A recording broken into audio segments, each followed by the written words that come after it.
कर दिया। जो आपको यहाँ पर श्री पंडित उमानाथ त्रिपाठी जी के प्रांगण में आपको देखने को मिला, वह नंद महोत्सव कितना अच्छा था, आप लोग कल्पना करें। सुखदेव जी कहते हैं कि ऐ राजन, ऐ परीक्षित, नंद भवन में लाला का जन्म नहीं हुआ, बल्कि मूर्तिमान आनंद ही आज मानो बाल रूप में प्रकट होकर के सबका साक्षी हो रहा है। सबसे पहले विद्वान वेद पाठी ब्राह्मणों को बुलाकर नंद बाबा ने स्वस्थ वाचन, जात कर्म संस्कार आदि सब विधिवत संपन्न करवाया। 2 लाख गाय और अन्न के 7 बड़े विशाल पर्वत बनाकर के ब्राह्मणों को दान दिया। गोपी बाल 84 को उसके प्रदेश से भाग के दौड़ते चले आ रहे हैं। सब ऐसे सुन रहे, आगे पीछे सब आ रहे हैं। गोपियां लाला को आशीर्वाद दे रही हैं। आशिकः प्रत्यंजा नास्तिरम पापी की बाल के। अरे मैया, गोपियां कहती हैं, तेरो लाला 1000 वर्ष तक हम ब्रजवासियों की रक्षा करे। ये आशीर्वाद गोपियों ने लाला को दिया। ग्वाल बाल एक दूसरे पर दही का क्षीर की बरसात करने होली खेल रहे हैं। नंद भवन, सुखदेव जी कहते हैं राजा परीक्षित से कि ऐ राजन, नंद भवन क्षीर सागर की तरह दृष्टिगोचर हो रहा है। उदार मना होकर के नंद बाबा आज जो हाथ लगता है वही सब लुटा दे लगे। नंदो महामनास्तेभ्यो, नंदो महामनास्तेभ्यो वासो लंकार बोधनम सूतमागध बंदिभ्यो येने विद्यो की जीविनः। सुखदेव जी कहते हैं कि नंद महल जो है रमा कीर्तन ढूंढने का मानो भगवती जी स्वयं नृत्य कर रही हैं। भगवती श्री लक्ष्मी जी स्वयं नृत्य कर रही हैं, विहार कर रही हैं, और रोहिणी मैया भी प्रोत्सित भरत का होकर भी आज सब भूल करके भाव नृत्य कर रहे हैं, सभी लोग नाच रहे हैं। सुखदेव जी कहते हैं तो ऐ राजन, रोहिणी च महाभागा, रोहिणी च महाभागा नंद गोपाभिनिंदिता प्रचरत दिव्यवासः श्रकंठाभरणभूषिता।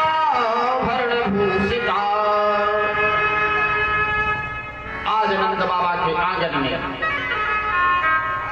मानो चारों ओर आनंद की बाढ़ लग गई, आनंद ही आनंद दिखाई पड़ रहा है।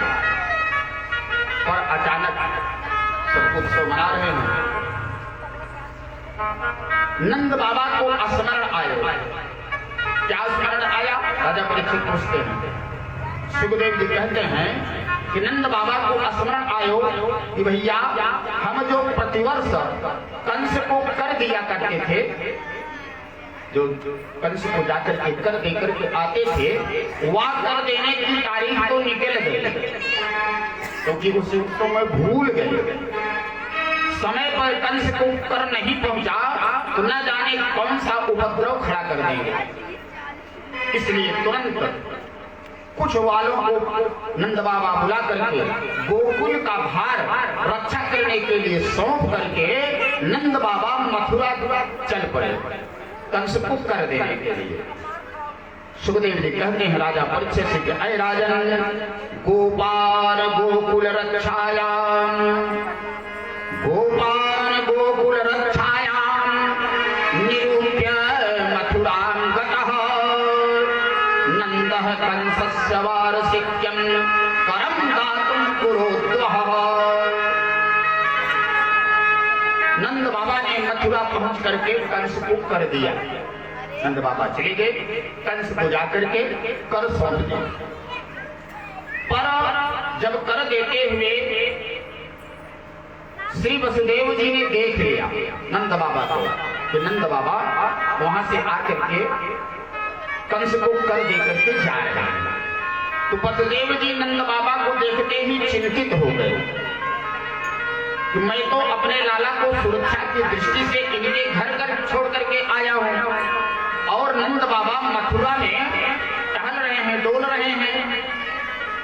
वसुदेव सोचते हैं कि अरे मेरे लाला पर कोई संकट न आ जाए, क्योंकि नंद बाबा वहां पर उपस्थित ही नहीं है, कैसे रक्षा करेंगे। कर देकर नंद बाबा जैसे ही भवन से बाहर निकले कि रास्ते में ही वसुदेव जी मिल गए। बुलाए, अरे नंद बाबा राम राम, काम जोहारी हुआ, राम आशीर्वाद हुआ। नंद बाबा बोले भैया वसुदेव राम राम, कहो कैसे हो, हलचल हुआ। वसुदेव जी बोले हम तो बिल्कुल ठीक हैं, आनंद से हैं, पर बाबा तुम कैसे हो। अरे तुम भले ही मैं बताओ। नंद बाबा कहते हैं परम सब खबर लग गई। वसुदेव जी कहते हैं कि तेरे या बुढ़ापे में 90 साल की उम्र में छोरा भाई। वसुदेव जी कहते हैं कि 90 वर्ष के उम्र में आपको लड़का पैदा हुआ, आप मुझको नहीं बता रहे हो और तुम्हें मोटी खबर न दें, तू कैसो मेरा मित्र है। वसुदेव कहते हैं कि आप कैसे मेरे मित्र हैं, आपको 90 साल की उम्र में पुत्र की प्राप्ति हुई और मुझको सूचना भी नहीं दी। नंद बाबा ने हाथ जोड़ करके बोले वसुदेव भैया तू बुरा मत मारो, छोरा तो मेरो निश्चित भयो, पर जब तेरे बारे में मैंने सुनी, नंद बाबा कहते हैं वसुदेव जी से, मुझको तो पुत्र पैदा हुआ, लेकिन जब मैंने सुनी कि तेरे 8 छोरा भयो और या पापी कंस ने सबको मार दिया और एक छोरी भी वह आकाश में उड़ गई, ये सब बातें सुनने के बाद मेरी हिम्मत यह सूचना देने की नहीं पड़ी। जो एक लाला की खुशी तेरे सामने मैं प्रकट करूं कि मुझको लाला हुआ है, पुत्र हुआ होगा। अब देखिए कहते हैं राजा परीक्षित से कि ऐ राजन अहो ते देवकी पुत्रा, अहो ते देवकी पुत्रा, कंसेन बहवो गहता, एका वसिष्ठा वरदा, कन्या सापि दिवं गता। सुखदेव जी कहते हैं परीक्षित से, राजन अब देखिए वसुदेव जी के हृदय में पुत्र के वियोग का शोक है, परंतु वह नंद बाबा के आनंद की चर्चा कर रहे हैं और नंद बाबा के हृदय में पुत्र जन्म का आनंद है, आनंदित हैं, पर वसुदेव जी के शोक में सम्मिलित हो रहे हैं।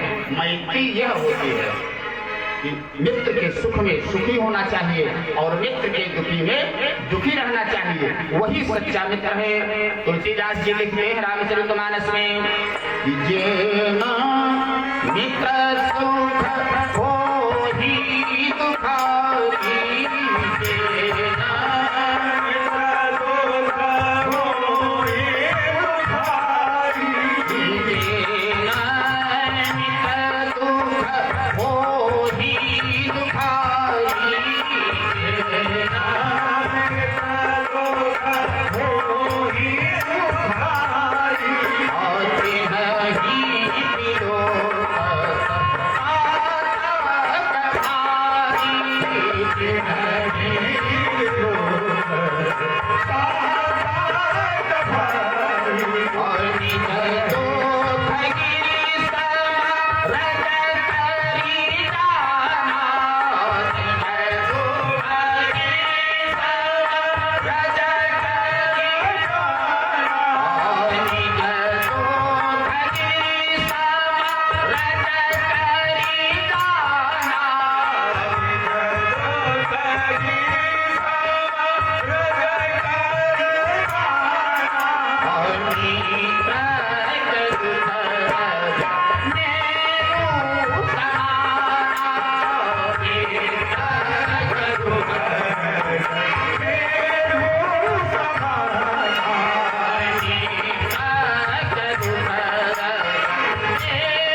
तुलसीदास जी ने लिखा, मित्र को चाहिए कि अपना दुख पहाड़ जैसा भी हो तो मित्र से छुपा करके रखें, और मित्र का दुख यदि कण के बराबर भी दिख रहा हो तो उसे पर्वत मान करके उसका निदान करना चाहिए। निश्चित रूप से वही मित्र है। तो दोनों अपने सुख दुख की चर्चा एक दूसरे को बांट रहे हैं, वसुदेव और नंद जी। पर वसुदेव जी को तो लाला की चिंता पड़ी, इसलिए तुरंत नंद बाबा से बोले कि बाबा मैं ज्योतिष को पंडित हूँ, मैं ज्योतिष का जानकार हूँ बाबा जी, और मेरी ज्योतिष विद्या बता रही है इस समय कि आजकल तेरे ग्रह ठीक ना है, आपके ग्रह अनुकूल नहीं है। तेरे ग्रह ये कह रहे हैं कि तेरे गोकुल में कोई उत्पात होने वाला है, हो रहा है। सो तू इधर उधर मत डोलिए, बहकिए मत, तू जल्दी जाकर के अपने गोकुल की रक्षा करिए, गोकुल को संभाले। नेस्थेयं बहुतिथं, समझे? नेस्थेयं बहुतिथं संतत्पादाश्च गोकुले। जो गोकुल में उत्पात होने की बात वसुदेव के मुख से नंद बाबा सुनी तो सुनते ही नंद बाबा की धड़कन तेज हो गई, सांस तेज तेज चलने लगी।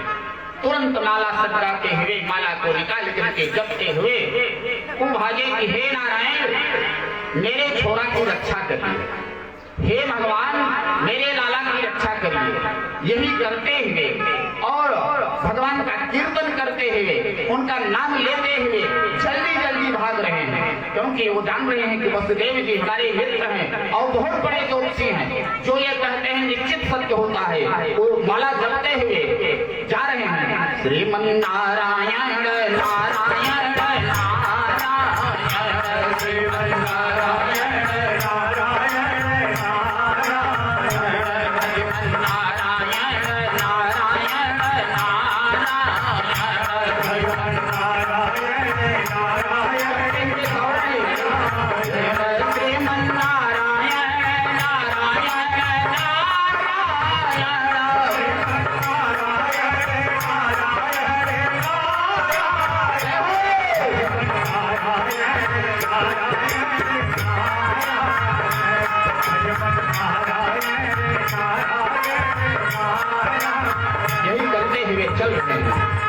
बहुत तेज से सांस उनकी चल रही है, क्योंकि हमारे मित्र कभी झूठ नहीं बोलते हैं और इनकी ज्योतिष जो है निश्चित रूप से सत्य होती है।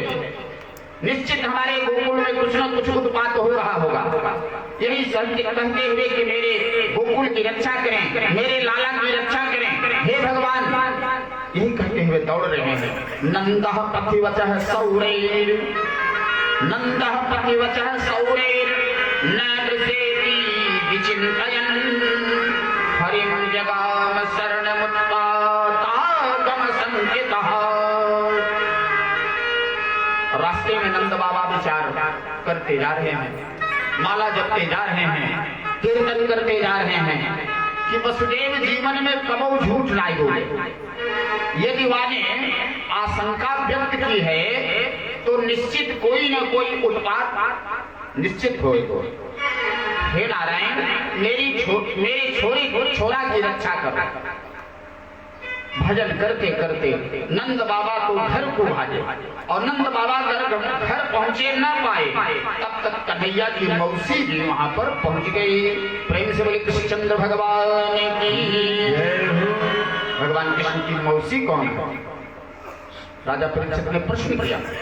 सुखदेव जी कहते हैं कंसेन प्रहिता घोरा, कंसेन प्रहिता घोरा पूतना बालघातिनी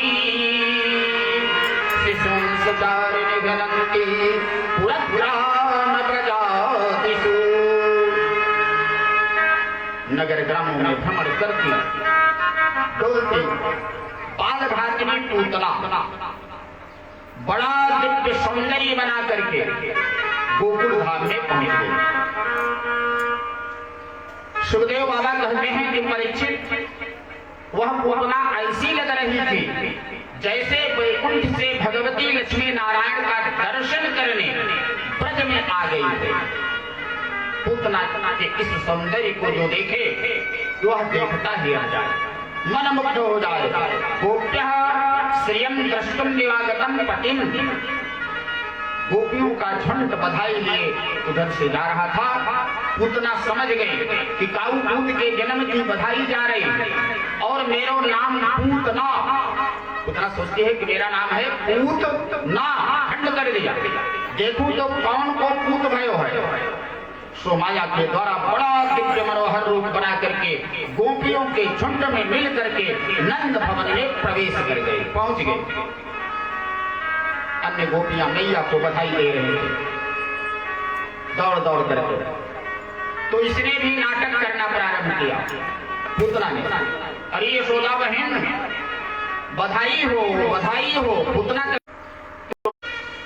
अब तो बहन जल्दी से जाकर के मेरे लाला को आशीर्वाद दे करके फिर बाद में तब मैं आपसे बात करूंगा। यशोदा मैया कहती है पूतना सीख जाकर के लाला का मुंह देख करके आओ, तब हम तब तक और लोगों का मैं स्वागत कर रहा हूँ और फिर बैठ करके हम आपस में बात करेंगे। पूतना ने पूछा कहाँ है तेरो लाला। मैया ने इशारों किया, वह पालने में अब हाल ही में सुला करके मैं आई हूँ, तू जगइयो मत। पूतना पालने की ओर चल पड़े। प्रभु ने पालने में लेटे लेटे जो तिरछी निगाह से देखा, जब देखा पूतना को, भगवान कहते हैं तिरछी निगाह से देख करके ओहो मौसी जी आ रहे हैं। तो पूतना को देखते ही भगवान ने तुरंत अपनी दोनों आंखें बंद कर विबुद्धतां बालकमारिकाग्रहं, विबुद्धतां बालकमारिकाग्रहं, चराचरात्मा सन्निमिलिते क्षणः। भगवान तो चराचर जगत की आत्मा है। कौन किस भाव से आया है भगवान तो सब जानते हैं, परंतु पूतना को देखते ही नेत्र बंद क्यों कर लिए, इस पर संतों ने बड़े बड़े सुंदर भाव दिए। हमारे जगत गुरु राम भद्राचार्य जी पूतना ने भगवान पूतना को देख करके आंखें क्यों बंद कर लिए, 175 भाव बताते हैं। एक संत कहते हैं भगवान ने इसलिए नेत्र बंद किए कि उन्होंने सोचा हम आए हैं दुष्टों का विनाश करने के लिए, और लगता है ये काम पूतना मौसी से ही प्रारंभ करना पड़ेगा।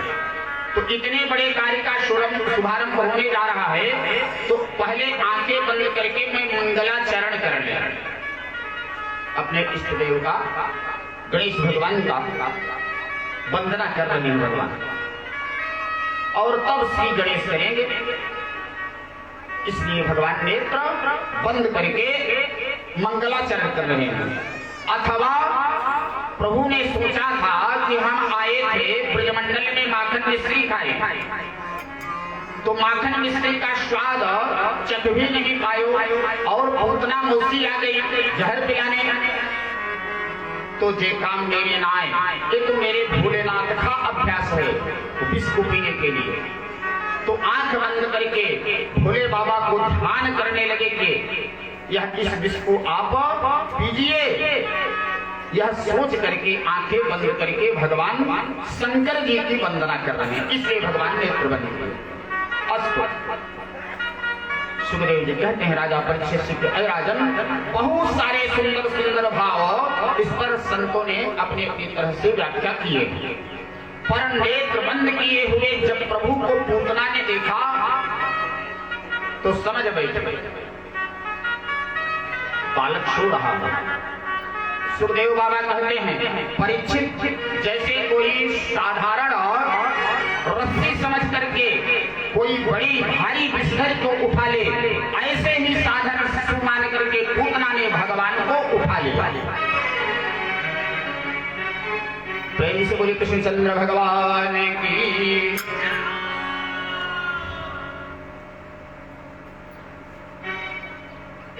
प्रेम से बोले भागवत भगवान की। आज हमारे कथा स्थल पर एक ऐसा विशिष्ट व्यक्तित्व उपस्थित हुआ है जिसने न अपने घर परिवार का, क्षेत्र का अथवा जनपद का सम्मान बढ़ाया है, अपितु पूरे प्रदेश का सम्मान बढ़ाया है। आप प्रदेश की ऐसी विशिष्ट व्यक्तित्व हैं जिसे राज्यसभा के लिए भेजा गया है, जो विशेष रूप से महिलाओं में जागृति उत्पन्न करेंगे, उनको समाज में उचित सम्मान दिलाने का संघर्ष करेंगे। हम लोगों को यह आशा और विश्वास है एक दिन केंद्रीय सरकार में मंत्री पद को सुशोभित करके हम लोगों के बीच में उपस्थित होंगे। व्यासपीठ से घोषणा करता हूं और आशीर्वाद देता हूं कि आप आज शीघ्र मंत्री पद को सुशोभित करेंगे। आप कई बार विधायक के रूप में इस क्षेत्र की सेवा की है, पर व्यक्ति की न्यायोचित मदद की है। कोई भी ऐसा व्यक्ति नहीं होगा जो यह कहे कि माननीय सांसद जी मेरी कोई उपेक्षा की। हम कथा पंडाल में ऐसे व्यक्तित्व का सम्मान करते हैं और अभिनंदन करते हैं। उचित स्थान पर बैठाएं और चलिए हम पुनः अपने मन को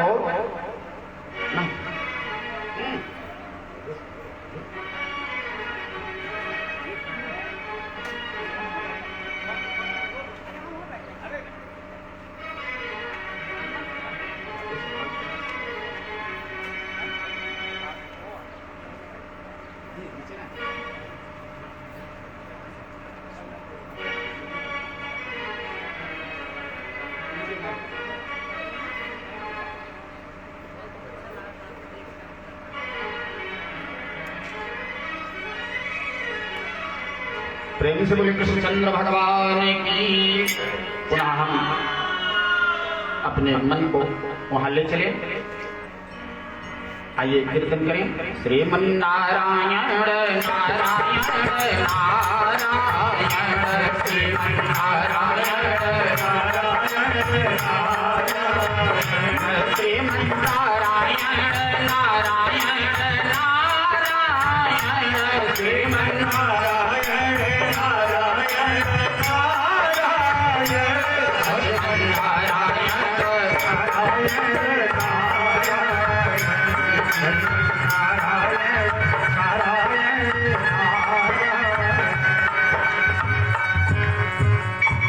जब पूतना देखा तो समझ बैठी कि बालक सो रहा है। सुखदेव बाबा कहते हैं कि परीक्षित, जैसे कोई साधारण रस्सी समझ करके कोई बड़ी भारी बिस्तर को उठा ले, ऐसे ही साधारण शिशु मान करके पूतना ने भगवान को उठा लिया, अपनी गोद में लेकर के विष युक्त स्तन प्रभु के मुख में ज्यों ही दिया पिलाने के लिए। हुआ क्या? सुखदेव भगवान कहते हैं राजा परीक्षित से कि अय राजन, गाढ़ं कराभ्यं भगवान प्रपीड्य तत्प्राणैः समं रोष वसत्तुंडापिवत। भगवान ने उसका स्तन पान करना प्रारंभ कर दिया। तो सबसे पहले उसका भगवान श्री कृष्णचंद्र विष पिया, दूध पिया, और दूध जब समाप्त होने लगे तो प्राणों को ही पीना प्रारंभ किया। जो प्राण खींचने लगे, पूतना के मर्म स्थलों में भयंकर वेदना होने लगी। बड़ी भयंकर चीत्कार करती हुई चिल्लाई, मंच मंच, अरे बेटा छोड़ दो सा मंच मंच मां। भगवान बोले मौसी जी, अब न करने से काम नहीं चलेगा, न करने से अब काम नहीं चलेगा। अपने राम जल्दी से किसी को पकड़ते नहीं, और एक बार इसे पकड़ने से जीवन में कभी छोड़ते ही नहीं। अब तो पूतना भगवान को गोद में लिए भागी। जय में प्रभु ने उसके संपूर्ण प्राणों का हरण किया। विकराल विशाल देह बन करके धम से धरती पर गिर पड़ी।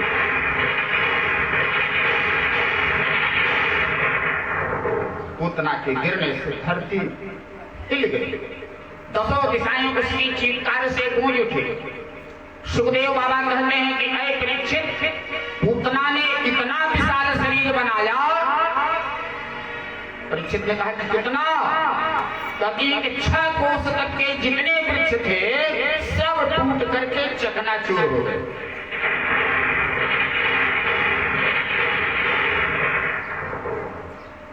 पतमानोऽपि तद्देह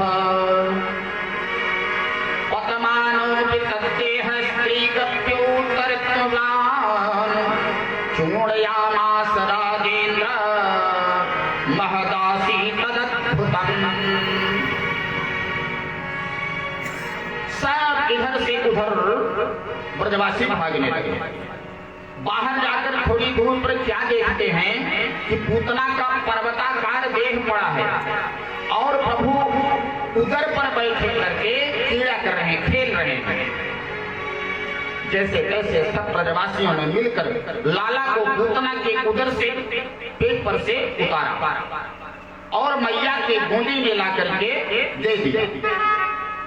मैया ने अपना स्तन लाला को पान कराया। मैया का दूध जब कन्हैया पीने लगे तब मैया की सांस में सांस आई, क्योंकि मैया माताएं चिंतित हो जाती हैं जब उनका बालक जो है दूध को नहीं पीता है तो सोचते हैं कोई नजर लग गया, भूत प्रेत लग गया, कोई दिक्कत है, तो तुरंत वो झड़ाने के लिए अथवा दवा के लिए जाती है। तो लेकिन जब भगवान अपने मैया का स्तन पान करने लगे तो मैया को कुछ संतोष हुआ, सांस में सांस आई। मैया कहते हैं हे नारायण, तेरी कृपा से छोरा तो मेरा ठीक ठाक है, पर ये पूतना के पेट तक कैसे पहुंच गए?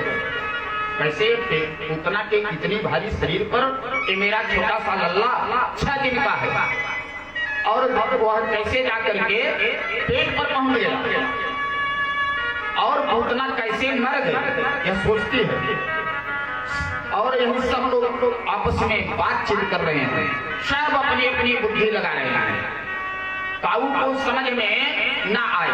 एक छोरा बोलो भैया, एक छोरा आकर के कहता है कि मैया तेरे लाला को लेके बड़ी तेज से भागी होगी तो लगी ठोकर और धम्म से गिर करके मर गई। और दूसरा बोले चोरे ठोकर खाके मरती तो मुंह के बाल गिरती, देख बिल्कुल सीधी पड़ी है, ऐसे सीधे सपाट, तो फिर कैसे मरी होगी? सब अपनी अपनी बुद्धि लगा रहे हैं, पर काऊ के समझ में कुछ ना आया। मैया तो लाला को लेके घर आई और सबसे पहले कन्हैया को गैया के गोबर से नहवाए, फिर गोमूत्र से स्नान करवाए, फिर मैया गैया की आज चरण रज जहाँ गैया बांधी जाती थी वहां से धूल ले आकर के लाला के पूरे अंग में लगा रखा है। गोमूत्रेण स्नापयित्वा पुनर्गोरद सार्भकम्। लाला पर जब भी कोई संकट पड़े मैया पंचगव्य से स्नान करावे। गो माता के पंचगव्य में अपूर्व शक्ति है। सुखदेव महाराज कहते हैं राजा परीक्षित से कि ऐ राजन, बालकों के ऊपर कोई अला बला नजर टोना भूत प्रेत जब आवे तो पंचगव्य में स्नान करा करके गैया के पूंछ का झाड़ा मार दो, सारे विघ्न अला बला भूत प्रेत नजर टोना सब जो है वो छूट जाएगा। मैया लाला को पंचगव्य में नहवाए के गैया की पूंछ में झाड़ू मारने लगी। मंत्र है, मंत्र कहते हैं मैया इंद्रियाणि हृषिकेशः, इंद्रियाणि हृषिकेशः प्राणान् नारायणोऽवतु सेतदुपपतिश्चित्तं मनो योगेश्वरोऽवतु। इसी मंत्र से मैया लाला को झाड़ा लगवा रही। उधर नंद बाबा आए गए, ग्वाला बोले अरे बाबा तुम मथुरा चले गए पर गोकुल में तो गजब हो गए। बाबा तेरे घर में पूतना आई गई और भगवान जाने कब छोरा को लेके भाग गए।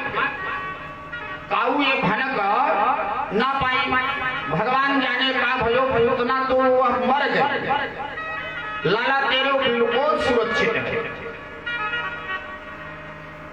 नंद बाबा बोले भैया अब मैं समझ गए, वसुदेव नंबर 1 के ज्योतिषी हैं, इनकी बात निश्चित रूप से सत्य होती है।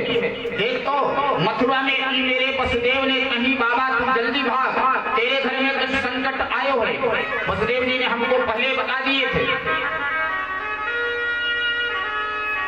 सारे ब्रजवासी कहते हैं कि या तो पहाड़ जैसा शरीर अब किसको फेंकेंगे, इतने बड़ा शरीर हम क्या करें, कहाँ फेंके, कहाँ जलाएं, क्या करें।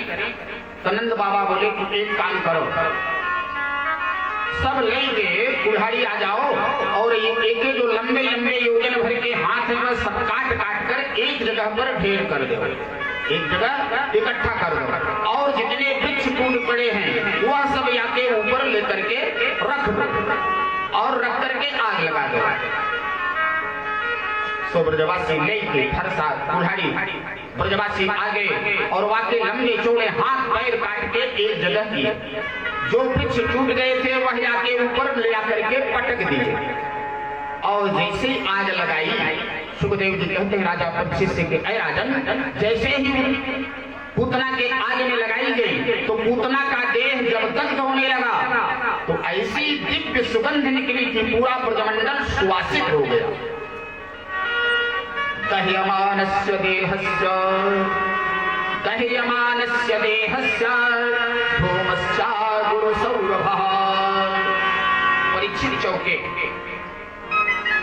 जब सुखदेव ने कहा कि राजा पूतना के शरीर में जब आग लगाई गई बहुत बढ़िया सुगंध आने लगा। तो राजा परीक्षित चौके महाराज, पूतना जैसी पापनी की दग्ध होने पर सुगंध कहां से आ गया? पूतना पापनी थी, बालघातनी थी, उसके शरीर में कैसे, उसके शरीर से कैसे सुगंध आ रही है? सुखदेव जी कहते हैं कि परीक्षित, अब इस पूतना को भला पापिनी कौन कहेगा? अरे साक्षात परमात्मा ने पुत्र के रूप में जिसकी गोद में जाकर के स्तनपान किया वह भला पापिनी कहने योग्य है? पर धन्य है प्रभु की लीला। जिस पूतना में एक सद्गुण नहीं था, इसका पूरा परिचय सुनो परीक्षित।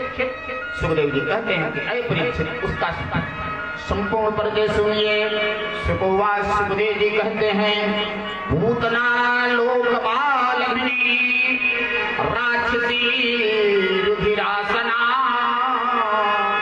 जिघांसया विहरये स्तनम तत्त्वापो सदगतिम। नाम ही कितना बुरा है, नाम कितना बुरा। पूतना, पूतना का मतलब पुतान, पुतान नयति, पुतान नयति, जो बच्चों को ही उठा करके ले जाए वह पूतना, अथवा पूत अर्थात पवित्रता भी जिसमें तनिक न हो वह पूतना। नाम ही बुरा। काम अच्छा नहीं करती, पहले बच्चों को उठा ले जाती है, बाद में उसको, उस बालक को मार डालती है। सुखदेव जी कहते हैं कि अरे परीक्षित, खानदान भी अच्छा नहीं, राक्षस कुल में पैदा हुई, आहार भी अच्छा नहीं, रक्तपान करने वाली है, भगवान से प्रेम भी नहीं करती, बल्कि भगवान को मारने की दुर्भावना से प्रेरित होकर के आई है। बताओ भी अच्छाई नजर आती है, न नाम अच्छा, न काम अच्छा, न कुल अच्छा, न आहार अच्छा, न व्यवहार अच्छा, किंतु न जाने कौन से गुण पर दया के बीच जाते हैं। पूतना मत को एक भी सद्गुण नहीं है, पर गोविंद को जब कृपा करनी है तो कोई भी बहाना ढूंढ लेते हैं। जैसे क्रोध के स्वभाव में क्रोध भरा है, बात बात पर आंखें लाल हो जाती हैं, ऐसे ही भगवान का श्री विग्रह कृपामय है। कोई बहाना भर मिल जाए, कृपा बरस पड़ती है। भगवान कहते हैं, बुरी भली जैसी भी सही, पर काम तो मेरी मैया यशोदा जैसा ही किया है। पूतना ने माँ की तरह हृदय से लगाकर अपना स्तनपान कराया है, इसलिए मैं माँ की गति भी प्रदान करूंगा। पूतना का माँ की तरह हृदय से लगा करके स्तनपान कराया तो इसको मैं सदगति दूंगा, भगवान सोचते हैं। और मैया यशोदा के समान इस पापिनी पूतना को भी प्रभु ने प्रदान कर दी। सुखदेव जी कहते हैं राजा परीक्षित से, श्री सुखदेव जी कहते हैं कि अब भला कौन अभागा होगा जो ऐसे दयाल कृपाल की शरण में आना न चाहे, जो पूतना में दोष न देख सके, वह भला कभी अपने भक्तों का दोष देख सकते हैं।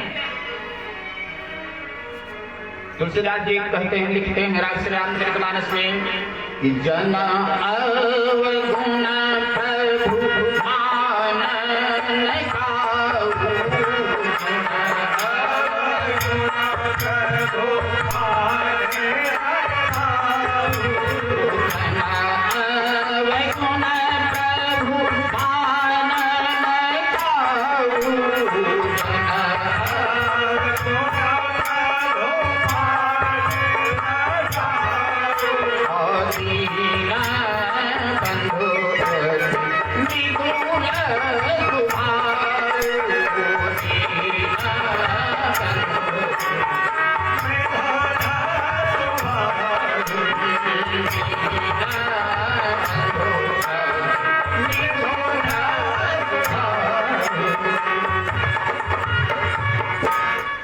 भगवान का ऐसा कृपामय स्वभाव न हो तो जीव का कल्याण कैसे होगा। जीव को कर्मों का ही फल देते रहे तो कल्प कल्पांतरों किसी जीव का कदापि कल्याण होने वाला नहीं है। भगवान को बस निमित्त पहुंचते रहते हैं और तुरंत कृपा बरसा देते हैं। प्रभु का कृपामय स्वभाव न होता तो भगवान को कौन पूछता। विदुर जी के पद में कितना बढ़िया भाव है, हे प्रभु आपका कृपामय स्वभाव न हुए तो आपकी अदालत में कौन आवे। आइए हम लोग विदुर जी को कैसे कहते हैं कि कृपा की न होती जो आदत तुम्हारी, कृपा की न होती जो आदत तुम्हारी, तो सुनी अदालत तुम्हारी,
गरीबों की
प्रेम से बोले कृष्णचंद्र भगवान की जय। तो जो प्रभु पूतना जैसी पापनी में दोष दर्शन न कर सके भगवान श्री कृष्णचंद्र, वह अपने शरणागतों का दोष भला कैसे देख सकते हैं। जो भी पूतना पद की कथा प्रेम से कहेगा सुनेगा, उसके मन में भगवत प्रेम जागृत होगा। अब हम राजूमणि त्रिपाठी और मुख्य यजमान श्री उमानाथ त्रिपाठी जी से कहेंगे कि हमारे बीच में सांसद जो उपस्थित हैं उनका सम्मान करेंगे। मंच के माध्यम से भैया मंच पर ले आए, दिवाकर जी मंच पर ले आए।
त्रिपाठी की श्रीमती श्री निशा त्रिपाठी, सोनू त्रिपाठी जी आकर के माननीय सांसद जी का माल्यार्पण से स्वागत करें।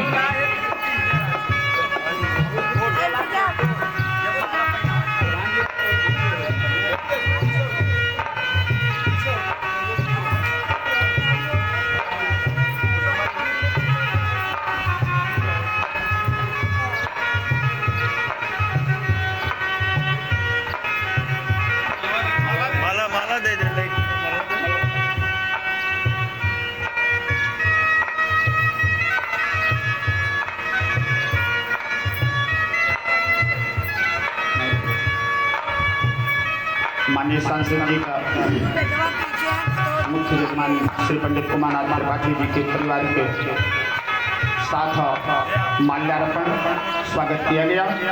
देखिए हमारी जनता जो है यहाँ के मुगराबाद शाहपुर के सुजानगंज के और इस पूरा कुदई के आपको इष्ट मानते हैं। तो यद्यपि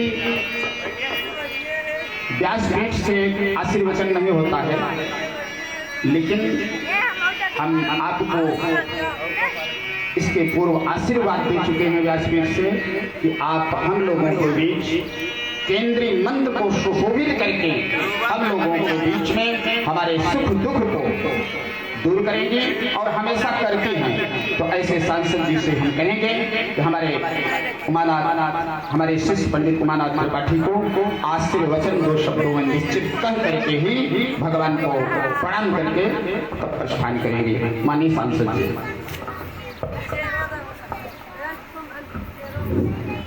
उदयपुरा गांव में आज इस पंडित उमानाथ त्रिपाठी जी के आवास पर चल रहे भागवत सप्ताह के अवसर पर क्षेत्र के पधारे हुए सभी सम्मानित आगंतुक विशिष्ट अतिथिगण और व्यासपीठ पर बैठे हुए अपने क्षेत्र के गौरव, अपने परिवार के जिनको सुनने को बड़ा अच्छा लगता है, हम सभी लोग सुन रहे हैं, ऐसे परम आदरणीय श्री श्री जोशी महाराज जी, उमानाथ परिवार जी के परिवार के सभी सम्मानित, उनके बच्चे, उनके बहुएं। देखिए इस मंच से बोलना मेरे लिए बिल्कुल न संभव है और आपने मुझे आशीर्वाद दिया, पूरा परिवार ने मुझे माल्यार्पण किया, इसके लिए मैं आपके प्रति आभारी हूँ। और जहाँ तक मैं समझती हूँ कि व्यासपीठ से सही में आशीर्वाद नहीं मिलता, अगर व्यासपीठ से मुझे आशीर्वाद मिला है तो ये मेरा सौभाग्य है। मैं भगवान से प्रार्थना करूँगी, भगवान मेरे अंदर इतनी शक्ति दीजिए, मेरे अंदर इतनी भक्ति दीजिए, न हम आपको भूलें, न भगवान को भूलें, न हम किसी को भूलें और अपने कर्तव्य पथ पर आगे निरंतर बढ़ते चले। बड़ी सुंदर कथा हो रही थी, सुनने में बड़ा आनंद आ रहा था। भगवान श्री कृष्ण के रूप को सुनने को मिल रहा था। अभी आदरणीय हमारे जोशी महाराज जी बहुत विस्तार से आपको बताएंगे। मुझे तो ऐसा लग रहा है कि कथा को बीच में रोक करके आशीर्वाद देने में हमें अच्छा नहीं लग रहा, आपको भी अच्छा नहीं लग रहा होगा, लेकिन आपकी विशेष कृपा हो गई हमारे ऊपर, हमको आशीर्वाद मिल गया।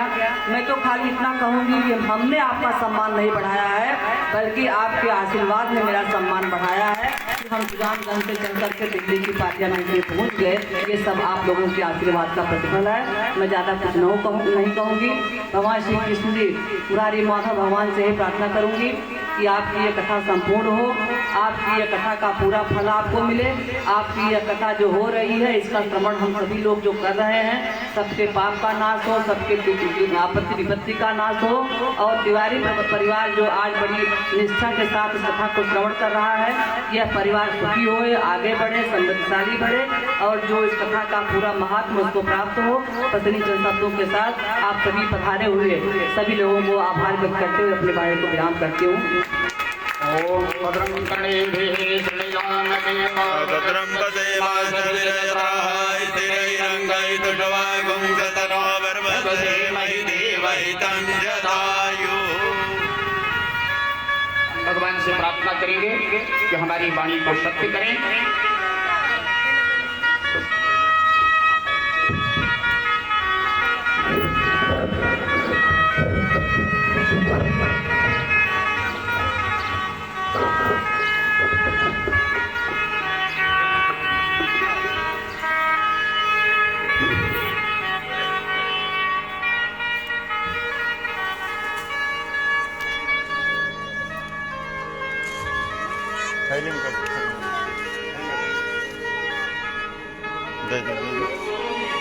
आप लोग सांसद जी को गणतंत्र तक पहुंचाएं और आइए हम लोग भगवान का कीर्तन करें, भगवान से आशीर्वाद प्राप्त करें। श्री कृष्ण गोविंद हरे मुरारे, हे नाथ नारायण वासुदेव।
श्री कृष्ण कृष्णचंद्र भगवान की जय।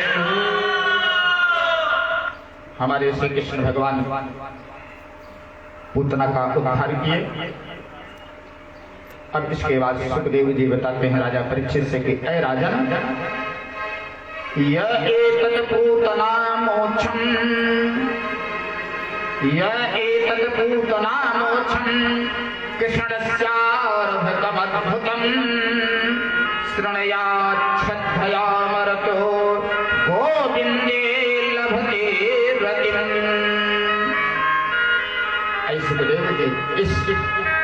पूतना उद्धार की कथा को जो सुनाता है, जो सुनता है, जो वाचन करता है, जो श्रवण करता है, उसके सारे पाप सब नष्ट हो जाते हैं और परिवार में सुख और समृद्धि प्राप्त होती है और अंत में यह सब सुखों भोग प्राप्त करके वैकुंठ धाम को वह व्यक्ति प्राप्त करता है जो पूतना मोर्ची की कथा को श्रवण करता है। सुखदेव जी राजा परीक्षित से बताए। सुखदेव जी कहते हैं कि ऐ परीक्षित, पूतना का उद्धार हुआ, भगवान पूतना का उद्धार किए। राजा परीक्षित ने कहा इसके बाद क्या हुआ, क्योंकि 7वें दिन तक काटेगा मुझको और मेरी मृत्यु होगी। तो 4 दिन व्यतीत हो गए, आज 5वां दिन है और कथा थोड़ा सा शीघ्रता से सुनाइए। सुखदेव जी कहते हैं राजन, एक दिन प्रभु का जन्म नक्षत्र आया तो मैया तो किसी न किसी बहाने उत्सव मनाती है। अब कन्हैया के जन्म नक्षत्र के दिन मैया ने लाला को बड़ा सुंदर श्रृंगार किया, काजल लगाया, सजा धजा करके मैया ने पलना में पवड़ाई दिया, थप्पे मार करके सुआए दिए। प्रभु लेटे लेटे अचानक एकदम करवट बदल लिए। करवट बदलते गोविंद को देखते ही मैया खुशल बहुत खुश हुई, प्रसन्न हुई, खुशी में उछल पड़ी। कति अरे मैया, अरे मेरो लाला तो आज अनिक बड़े हो गए हो, अपने आप ही जाने करवट बदल ली। तुरंत मैया ने नाई बुलवाए, ऐ नाई पूरे ब्रज में लगाए दे दुहाई, कह दी जो करवट बदलने को बुलवा है। नाई ने दुहाई गई, गोपियां दौड़ी दौड़ी आई, मैया करवट बदलने की बधाई, मैया करवट भगवान के लाला के करवट बदलने की दुहाई। मैया बोली बहनाओं बार बार शगुन को बधाई है, पर ज्यादा हल्ला मत बताओ, बहुत हल्ला मत दो, क्योंकि छोरा अभी हाल ही में मैं सुलाई हूं, जग जाए वो। गोपिया बोली जब तो छोरे हुई सुमानो है तो फिर मैं काहे के बुलायो, हम लोगों को क्यों बुलाया आपने? अरे जब हम आई तो गीत गवने ही, बधाइयां तो गावेगी ही, तो शोर तो मचेगी ही। मैया बोली बहन तो एक क्षण रुक जा। मैया ने कहा थोड़ा रुको।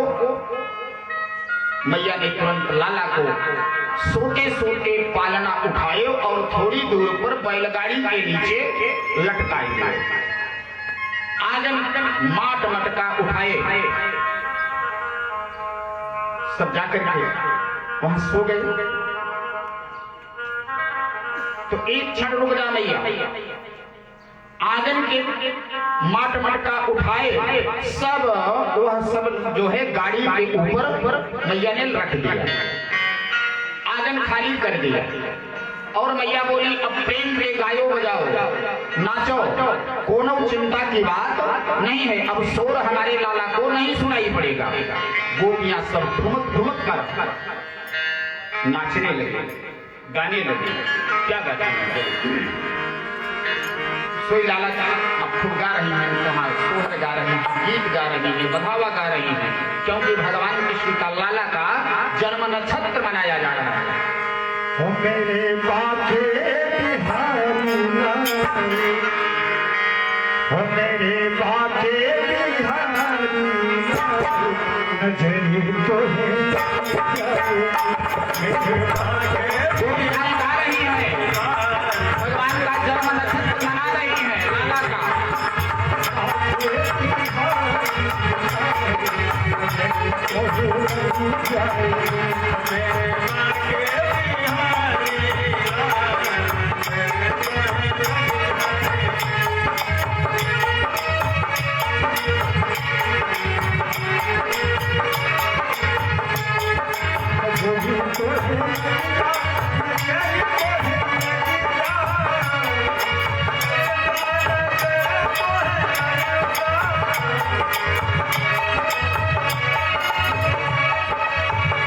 Oh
श्री राधे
ठुमक करके नाचने लगी आंगन में।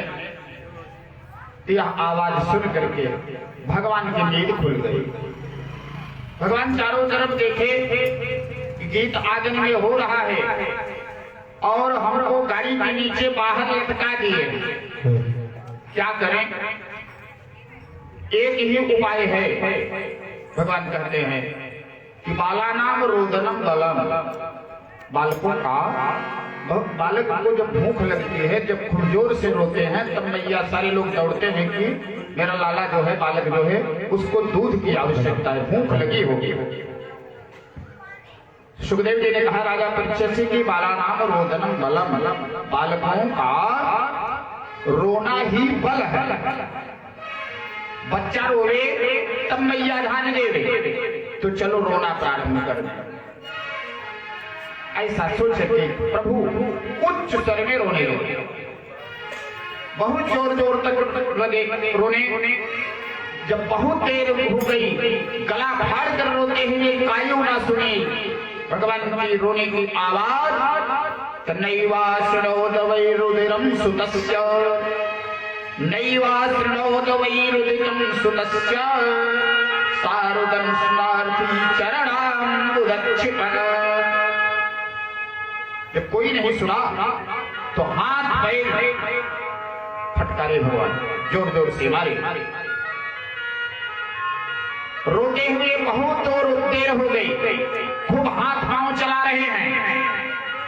जब काऊ ने सुनी तो भगवान ने रोते रहते गाड़ी में इतनी जोर से, जो गाड़ी रखी थी उस गाड़ी में एक जोर लात मारी कि गाड़ी आकाश में उड़ गई और आकाश में जाकर के धम से नीचे आकर के चकनाचूर हो गई।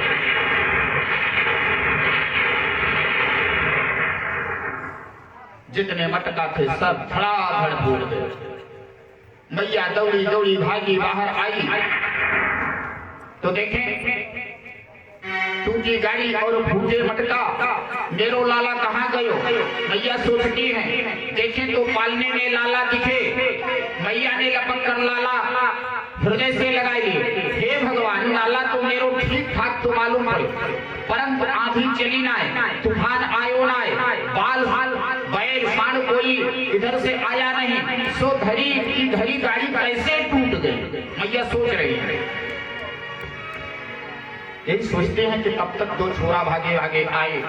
अरे मैया, हम बतावे, मैया तुम गावे बजावे में लगी रही, हम छोरा सब यहाँ खेल रहे थे और तेरे लाल ने अचानक रोना प्रारंभ किया।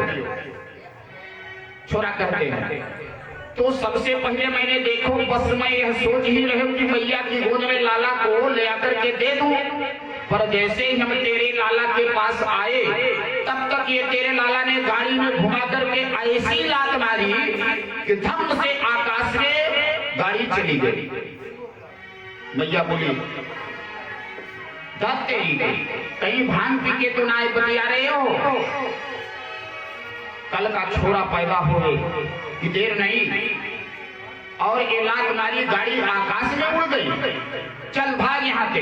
मैया ने डांट फटकार के सबको छोरा भगाया और छोरा सौगंध खाए खा करके परेशान।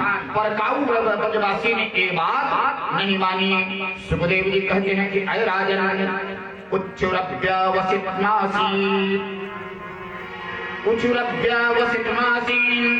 गोपान गोपिश्च बालकाः रुदतानेन पादेन क्षिप्त में तन्न संशयः। मैया ने तुरंत बड़े बड़े विद्वान ब्राह्मण को बुला करके ग्रह शांति करवाई, दान दक्षिणा दे करके ब्राह्मण को विदा किया। पंडित जी बोले, घबराइयो मत मैया, तेरे लाला के ऊपर हमारा आशीर्वाद दे। तेरे लाला स्वयं सबको बला बना करके आए हैं, पर कोई अलाए बलाए यहाँ पर नहीं आए और सब ब्राह्मण आशीर्वाद दे करके चले गए। सुखदेव जी कहते हैं भगवान राजा परीक्षित से कि ऐ राजन, इस प्रकार से प्रभु ने सकट भंजन किया। अब सुखदेव जी कहते हैं कि गरिमाणम शिशोर्वोढुम, गरिमाणम शिशोर्वोढुम नासे गिरिकूटवता भूमौर्धायतं गोपी विस्मिता भारतीता। एक दिन भैया लाला को खूब उछाल उछाल करके पुलुलुलु करके खिला रही है। कन्हैया किलकारी मार करके हंस दिए, पर उछलबो बंद कर दे तो भगवान जो है लाला जो है रोने लग जाए, मैया को तो हाथ दुखने लगे। जब वो बंद कर देती थी उछालना तो भगवान जोर से रोने लगते थे,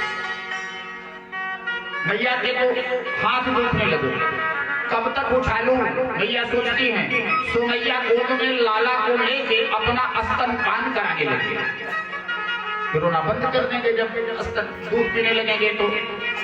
मुक्त हुए माधव मैया का दुख पान कर रहे थे, स्तनपान कर रहे थे। तिरछी निगाह से देखा कि तृणावर्त नाम का एक दैत्य राक्षस जो है चक्रवात का रूप धारण किए चला आ रहा है उनकी तरफ।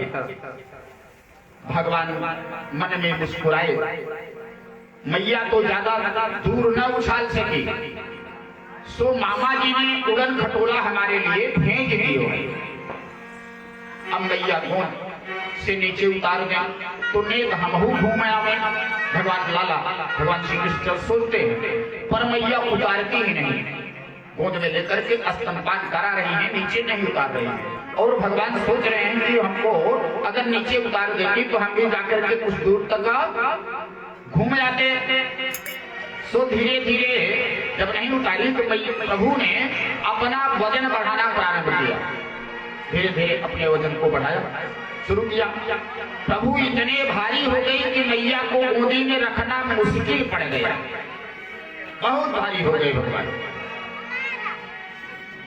और आंगन में ही छोड़कर मैया भीतर और नीचे तुरंत गोदी से उतार करके आंगन में बैठाई और बैठा करके घर में जाकर के गिरकार में लग गई मैया। तृणावर्त को अवसर में लग गया। वेग से आया, भगवान को उड़ाकर कंधे पर बैठाकर आकाश में ले गए। भगवान भी उड़े चले गए तृणावर्त के साथ। तृणावर्त के वेग से कंधे पर बैठे पूरा ब्रज प्रदेश देखने लगे भगवान। तृणावर्त के कंधे पर तृणावर्त बैठा लिया और भगवान उस पर बैठ करके पूरे ब्रज को देखने लगे और वह उड़ रहा है। भगवान क्या देखते हैं?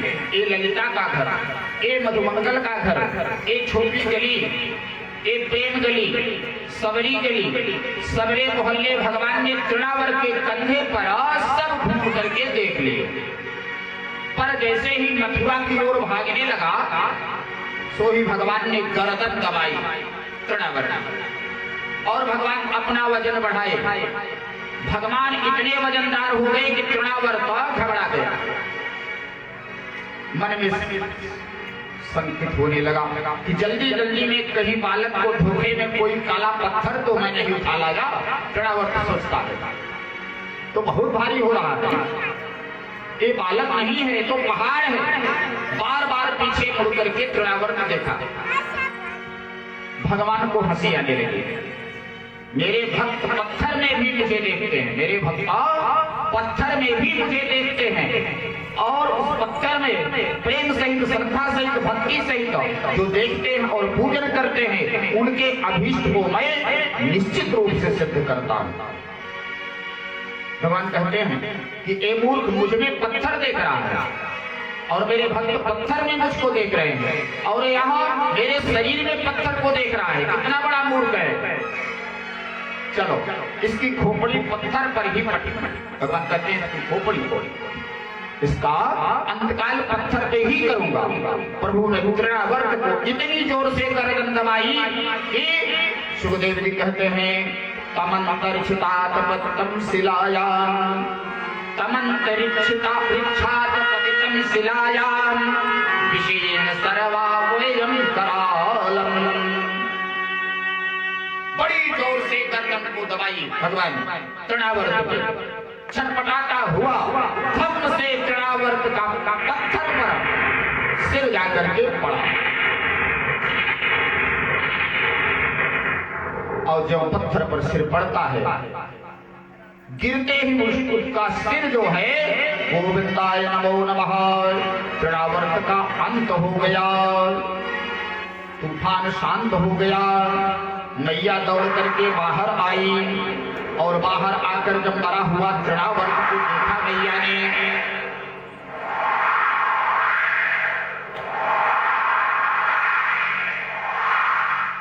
लाला को देखा तो मैया ने लपट कर लाला को गोद में उठा लिया। मैया विचार करने लगी, हे भगवान, अब मोको पक्को विश्वास हो गया, हमको पूरा विश्वास हो गया कि को कायु आए ना माने, पापी अपने पाप में स्वयं मर जाए। मैंने काऊ को का बिगाड़ दिया, जो रोज के रोज कोई न कोई चले आवे और अपने आप यहाँ मेरे लाला से मर जाते हैं। हिंसः स्वपापेन विहिंसितः खलः, हिंसः स्वपापेन विहिंसितः खलः, साधु समत्तेन भयाति मुच्यते। ऐसे अपने मन को समझाती हुई मैया लाला को घर अपने घर लेकर के आई। सुखदेव जी कहते हैं राजा परीक्षित से इसी प्रकार एक दिन मैया लाला को प्रेम से स्तनपान करा रहे थे। जब बड़ी देर हो गई तो मैया जब लाला को स्तन पिलाना बंद करते हैं तो लाला रोने लगते हैं। मैया फिर पिलाने लगती है। अब मैया दूध भी पिला रही हैं और घबरा भी रही हैं कि लाला ज्यादा दूध पियोगे तो पेट का खराब हो जाएगा। तो मैया ने कहा, क्या किया कि दूध पिलाती पिलाती लाला के पांव के तलवे में धीरे धीरे उंगली फेरने लगती है, सहला रही, सहलाने लगी। लाला को गुदगुदी लगी और हंसी आ गई। भगवान कृष्ण को हंसी आ गई तो स्तन अपने आप ही मुंह से छूट गए वो लाला से। मैया प्रसन्न हो गई कि लाल हंसते रहे और दूध पीना भी छोड़ दिए। और अब तो जब हम स्तन को छुड़ा देते थे तो लाला रोने लगते थे, अब तो अपने आप ही स्तन भी छोड़ दिए और हंस भी रहे, प्रसन्न भी हैं।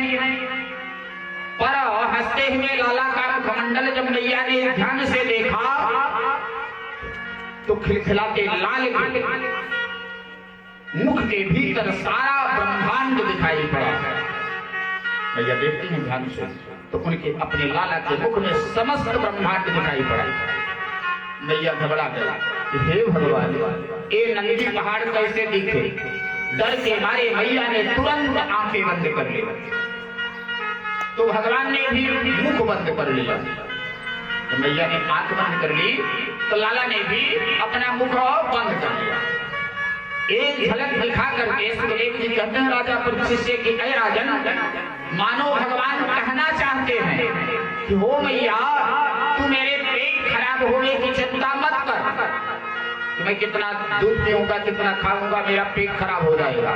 देखो मेरे पेट कितने बड़े हुए, तेरे इस स्तन के पान करने से मैं ही तृप्त नहीं हो रहा हूँ, और विश्व ब्रह्मांड के अनंत जीव जो है वो तृप्त हो रहे हैं, संतुष्ट हो रहे हैं आपके स्तन पीने से। प्रभु ने मैया को अपने श्रीमुख में 2 बार विश्व दर्शन कराया है। राजा सुखदेव जी कहते हैं राजा परीक्षित से कि ऐ राजा, एक बार यहाँ दूध पीते पीते और दूसरी बार मिट्टी खाते, 2 बार मैया का विश्व का दर्शन अपने मुख में भगवान श्री कृष्णचंद्र कराया है। प्रेम से बोले कृष्णचंद्र भगवान की। यदूना महाचार्य यदूना महमाचार्य खातस्य भुवि सर्वतः सुतं मया संस्कृतं ते मन्यते देवकी सुतं। सुखदेव जी कहते राजा परीक्षित से कि ऐ राजन, इधर मथुरा में वसुदेव जी एक दिन गिनते हुए विचार करते हैं कि आज मेरा लाला पूरा 1 वर्ष का हो गया। वसुदेव मथुरा में विचार कर रहे हैं। अब भगवान जाने वाको नाक कोई धराए गयो कि नहीं, तो तुरंत वसुदेव जी अपने कुल पुरोहित गर्गाचार्य जी के पास जाकर के बोले कि गुरु जी आप तो सब जानो, आप तो त्रिकालज्ञ हो, बड़ी कृपा होगी यदि आप ब्रज में चले जाओ और गोकुल में नंद बाबा के घर जाकर मेरा छोरा के नामकरण करके चले आओ। गर्गाचार्य जी बोले ठीक है चले जाएंगे। गर्गाचार्य जी वसुदेव जी से प्रेरित होकर के नंद भवन में आए। गोकुल में जैसे ही नंद भवन पहुंचे तो नंद बाबा ने गर्गाचार्य जी को बड़ी भारी स्वागत किया। नंद बाबा को संत ब्राह्मण के अनन्य भक्त हैं। नंद बाबा बोले आओ आओ महाराज गर्गाचार्य जी, बड़ी कृपा करी, खूब दर्शन दियो महाराज, अहो भाग्य हमारे जो आप पधारे, विधिवत पूजन कियो और आसन पर ले जा करके गर्गाचार्य को नंद बाबा जी बैठाए। खूब बढ़िया आसन बिछा करके बैठा करके नंद बाबा बोले कि महाराज आपके आशीर्वाद से मेरे घर में 2 छोरा भय, आपके आशीर्वाद से 2 पुत्र हुए हैं। नेक उनके ग्रह तो बताओ, उनका आप ज्योतिष शास्त्र से उनका ग्रह कुंडली देख करके बताओ कि कैसे ये बालक, इन लोगों का, दोनों बालकों का भविष्य कैसा है, कैसे चल रहे हैं। जब ते आए हैं तब ते कोई न कोई उत्पात हो ही रहा है, जब से मेरा लाला पैदा हुआ। बाबा बोले क्या नाम रखो है अपने छोरों को, कौन राशि है। गर्गाचार्य जी ने कहा कि नाम तो बताएं, राशि बताएं, तब तो हम उनका भविष्य देखें। नंद बाबा बोले अरे नाम धर्मों को ध्यान नहीं, अभी मेरे लाला को नाम धरने की ध्यान ही नहीं हुआ, उनका कोई नामकरण भी नहीं हुआ है। गर्गाचार्य जी खूब हंसी जोर से, जय हो नंद बाबा, 1 साल का छोरा है बोले, अब तक नाम ही ना धरो। नंद बाबा बोले महाराज अब आप जैसे संत पधारे हो मेरे घर पर, तो हम प्रार्थना करेंगे कि आप ही मेरे लाला का नाम रख दीजिए, नामकरण कर दीजिए। गर्गाचार्य जी बोले यह तो हम तो नाम रख देंगे, परंतु हमारी एक शर्त है। गर्गाचार्य जी ने कहा कि हम तो नामकरण कर देंगे आपके बालकों का, लेकिन मेरा एक शर्त है। तुम जानो हम यदुवंशियों के आचार्य हैं, हम आपके आचार्य नहीं हैं, हम तो यदुवंशियों के आचार्य हैं। भाई यदु नाम महाचार्य ख्यातस्य भूमि सर्वतः सुतम मया संस्कृतं ते मन्यते देवकी सुतम। भाई हम यदुवंश के आचार्य हैं, आपके आचार्य तो है नहीं। तेरे छोरा को नाम कैसे हम रखवाएं और तेरे लाला को संस्कार कैसे हम करेंगे। तो अगर हम करेंगे आपके लाला का नामकरण और संस्कार कर देंगे तो कंस को शंका हो जाएगी कि गर्गाचार्य जी यदुवंशियन के आचार्य होकर के नंद के छोरा का नाम रखने कैसे चले गए। तो लाला कंस वसुदेव को लाला समझ बैठे तो तेरे ऊपर आफत आ जाएगी। अगर कंस को मालूम हो जाएगा कि मैंने आकर के आपके लाला का नामकरण संस्कार किया और कंस को यदि मालूम हो गया तो बहुत ही कष्ट करेंगे।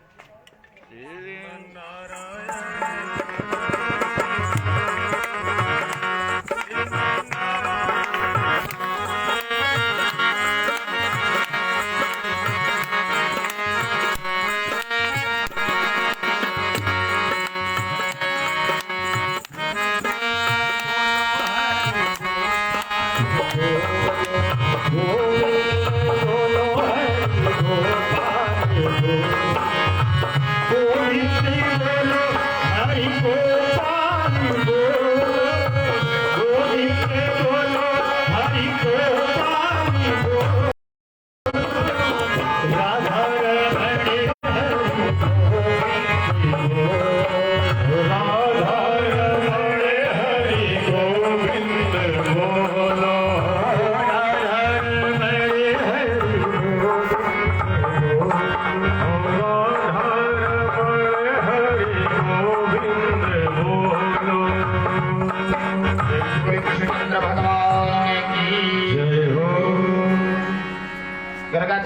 कहा चुपचाप अपने लाला का नाम रखवा लीजिए, कोई बुलावा ना करो। नंद बाबा बोले ये बात है कि महाराज काऊ भैया को खबर ना पड़ेगी, आप तो चुपचाप जाके गौशाला में बैठ जाओ और मैं लाला को लेके वहीं पर आ जाऊं। गर्गाचार्य जी गौशाला में आसन लगाई के जम गए। नंद बाबा ने भीतर खबर की, अरे नेहर सिद्ध बाबा आए हैं। गर्गाचार्य जी जल्दी लाला को लेके आ जा, लाला को नाम रखवाएंगे। दोनों माताएं अपने अपने छोरा को श्रृंगार करके मोटो मोटो काजल और विभूना लगाए करके आपस में बात करने लगे। बहन ये बाबा को बड़ो नाम सुन रखे हो हम लोगों ने, चलो आज इनकी परीक्षा ली जाए। मेरे लाला को तुम ले लो और तुम्हारे लाला को मैं ले लूं। पक्को पंडित अगर होगा, वो आचार्य होगा, ज्योतिषी होगा तो बता देगा। और कोई कौन लाला कौन पुत्र मेरा है कौन आपका है और न बता पाए तो समझ लेंगे कि खड़िया पलटन बाबा है। तो दोनों माताएं अपने अपने छोरा को अदला बदली करके बाबा के सामने आ गई। आ गई, सावधान होकर के बाबर मुस्कुरा करके बोले, हाँ हाँ मैया, मैंने तेरे छोरा को नाम सोच लिया। वो आकर के कहती हैं कि मेरा छोरा को नाम रखिए।